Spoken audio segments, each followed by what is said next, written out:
نحمده ونصلي ونسلم علی رسولہ الکریم، اما بعد۔ یہ بات اب ایک نفسیاتی مسئلہ بن چکی ہے کہ ہمیں کوئی بات جو نئی لگے یا اجنبی لگے اور ہم نے سنی نہ ہو، وہ بھلے کتنے ہی دلائل کے ساتھ پیش کی جائے، اور خواہ وہ انہی لوگوں کی طرف سے آئے کہ جن کے لیے کم از کم اس میدان میں کوئی درجہ علمیت کا متحقق ہو، تب بھی ہمیں صرف اس بنیاد پر اس کو رد کرنے کی ایک بیماری لاحق ہو گئی ہے، کیونکہ وہ ہمارے مفروضہ اور مزعومہ کسی فلسفیانہ خیال کی یا روش کی یا کسی انداز کی مخالفت میں ہے۔ اب کبھی ایسا بھی ہوتا ہے کہ اس کے مال و ما علیہ کے پس منظر پہ نظر ہوتی ہے تو اندازہ ہوتا ہے کہ زد کہاں کہاں پڑے گی، اس لیے اس کا رد ہی کرنے میں عافیت محسوس ہوتی ہے۔ یہ سب دیانت کے خلاف ہے۔ یہ بات کہ یہ مت دیکھو کہ کون کہہ رہا ہے، بلکہ یہ دیکھو کہ کیا کہا جا رہا ہے، اس کے بارے میں عرض کیا تھا کہ یہ ہماری روایت کے، ہماری تعلیمات کے، دینی فکر کے بالکل منافی بات ہے،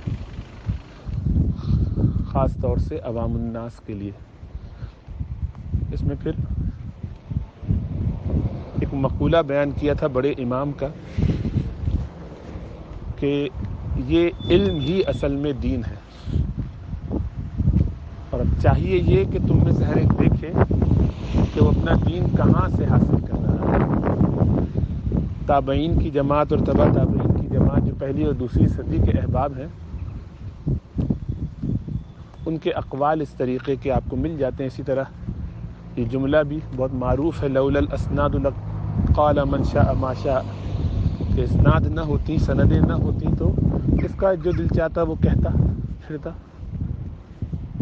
جس کی مثال ہم آج دنیا میں بہت دیکھتے ہیں۔ اس سے بڑھ کر یعنی ان بڑے ائمہ کی رائے نہ سنی ہو یا نہ پڑھی ہو یا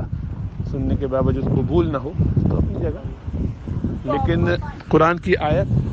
جو اللہ سبحانہ وتعالیٰ سورہ حجرات میں فرماتے کہ ان جاءکم فاسق بنبأ فتبینوا ان تصیبوا قوما بجہالۃ فتصبحوا علی ما فعلتم نادمین، وہ تو وضاحت سے اس بات کو سمجھا رہی ہے کہ جب کوئی آدمی ٹرسٹ وردی نہ ہو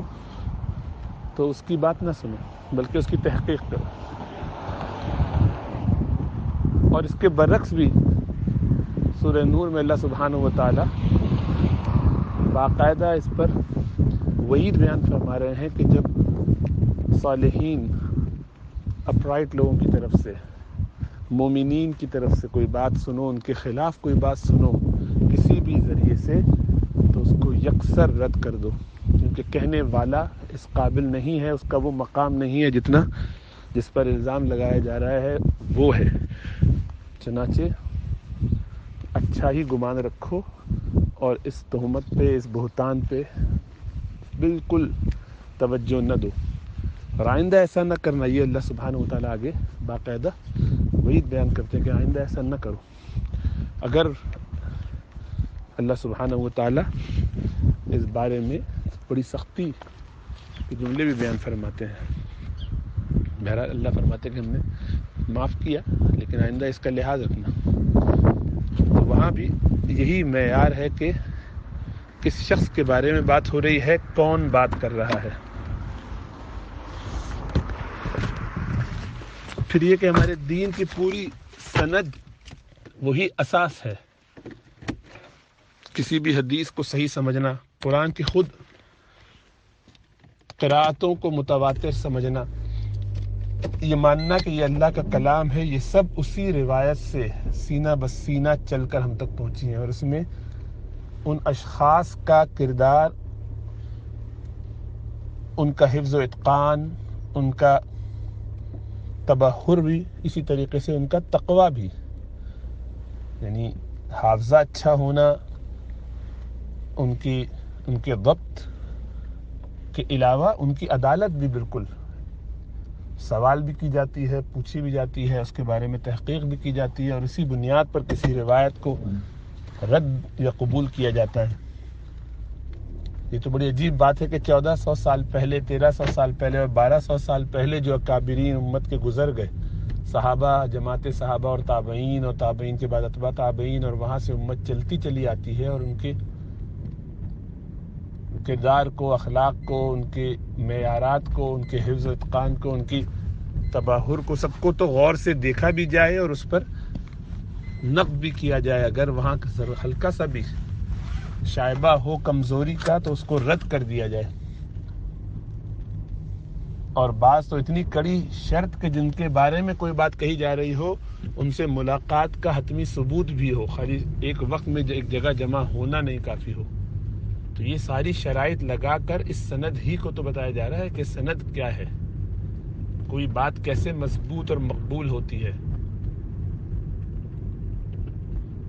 تو اس میں تو یہی دیکھا جاتا ہے کہ وہ شخص کون ہے۔ ہاں، درایت کا درجہ اس کے بعد آتا ہے، پہلے یہ طے ہو جائے کہ یہ ویریفائڈ سورسز سے آ رہی ہے بات، اور پھر اس کے بعد درایتاً بھی اس کو دیکھا جائے گا یقیناً کہ دین کے عمومی مزاج شریعت کے تابع رہ کر یہ بات آ رہی ہے کہ نہیں، لیکن وہ دوسرا درجہ ہوتا ہے۔ پہلے یہی اگر طے ہو جائے کہ یہ شخص جس سے یہ بات آ رہی ہے وہ اس قابل نہیں ہے کہ اس کی بات کو قبول کیا جائے، یعنی وہ اس فیلڈ میں ٹرسٹ وردی نہیں ہے۔ یہ بھی ہو سکتا ہے کہ وہ ایک شخص کسی اور فیلڈ میں ماسٹر ہو، اسی لیے ایسے لوگ کے جو سیرت میں ان کو کسی درجے میں قبول کیا جاتا ہے، حدیث میں نہیں کیا جاتا، ان کے دونوں کے معیارات میں فرق ہے۔ یہ بہت واضح سی نشانیاں ہیں اور طریقہ کار ہے امت کا جو چلا آ رہا ہے۔ اس میں تو میں سمجھتا ہوں کہ کسی قسم کا کوئی شک و شبہ بھی نہیں ہونا چاہیے تھا، لیکن اس پر باقاعدہ دلیل دی، اور دلیل بھی دی علی گڑھ کے پروفیسر کی طرف سے یا اس کے بڑے کی طرف سے اپنے طلباء کے لیے۔ یہ بات تو بالکل بدیہی ہے کہ اگر کچھ لوگ اس خاص فیلڈ کے ماہرین ہوں اور ان میں یہ بات چل رہی ہو تو ان کے لیے کسی کو بھی سن لینا، کیونکہ ان کی اپنی بنیاد بنی ہوئی ہے، ان کا ایک درجے کی علمی سطح بلند ہو چکی ہے، اور وہ اس کے مطابق چیزوں کو دیکھیں گے، اسیس کریں گے، انالائز کریں گے۔ یہ ہمارے یہاں بھی ہوتا ہے، مدارس کے اندر بھی یہی ہوتا ہے کہ جب آپ دورہ حدیث میں پہنچ جاتے ہیں تو آپ کو قرآن اور حدیث میں غور و خوض کرنے کے لیے جو دعوت دی جاتی ہے اس میں پھر آپ دلائل پہ صرف بات کرتے ہیں۔ ہاں، یہ نہیں ہوتا کہ امام ابو حنیفہ نے کہا ہے تو امام مالک نے کہا ہے تو ان کی بنیاد پر مان لینا، پھر وہ دلیل کی اسٹرینگتھ پہ توجہ ہوتی ہے، اور وہاں پھر آپ کھل کے بات کرتے ہیں، کیونکہ وہ پچھلے 7-8 سالوں میں اتنی محنت کر کے یہاں تک آ چکے ہوتے ہیں۔ یہ کام ہر اسپیشلٹی کے اندر ہوتا ہے۔ آج بھی اس کی بالکل حصی مثال ہمارے یہاں موجود ہے کہ کووڈ کے حوالے سے بہت سے لوگوں نے اختلاف کیا، اعتراض کیا، شک و شبے کا اظہار کیا، اور بہت ساری چیزوں کو قبول نہیں کیا۔ کووڈ ہی کو پہلے قبول نہیں کیا، پھر بعد میں ویکسین کے بارے میں بہت سارے اب بھی اختلاف آج بھی موجود ہیں۔ خود برطانیہ اور امریکہ میں بڑے بڑے گروپس ہیں جو اس کو رد کر رہے ہیں، اور ان میں بھی کچھ ایسے لوگ ہیں، لیکن اوورآل وہ رد کر دیے جاتے ہیں اس بنیاد پر نہیں کہ وہ کیا کہہ رہے ہیں، اس بات کو سنے بغیر ان لوگوں کی کریڈیبلٹی ہی نہیں اس قابل سمجھی جاتی کہ ان کی بات کو توجہ بھی دی جائے۔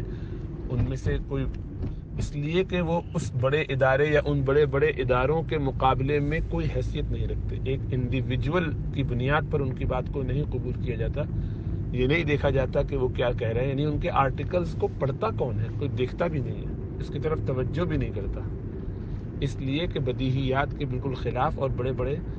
اسی فیلڈ کے جو ماسٹرز ہیں، چیمپئنز ہیں، ان کی بات جو کہ حتمی طور پر قبول کر لیے گئے مسلمہ ہیں، جن کا علم اور ان کا فہم اس فیلڈ میں، اس میدان میں، ان کی بات کو ہی قبول کیا جاتا ہے۔ تو بڑی اچنبھے اور حیرت کی بات ہے کہ اس پر اعتراض کیا جائے کہ کہنے والے کو نہ دیکھو بلکہ یہ دیکھو کہ وہ کیا کہہ رہا ہے۔ بہرحال یہ تو آپ کی مرضی ہے، آپ جو سمجھیں اور جیسے چلیں، لیکن کم از کم یہی سوچ لیں کہ قرآن کیا کہہ رہا ہے اور حدیث کا کہہ رہی ہے، اور دین اس بارے میں کس طریقے سے چلا آ رہا ہے ہمارا 1400-1300 سالوں میں، اور ہم کیا نتائج نکال کے کہاں جا رہے ہیں، اور اس کے نقصانات ہم کہاں کہاں دیکھ رہے ہیں۔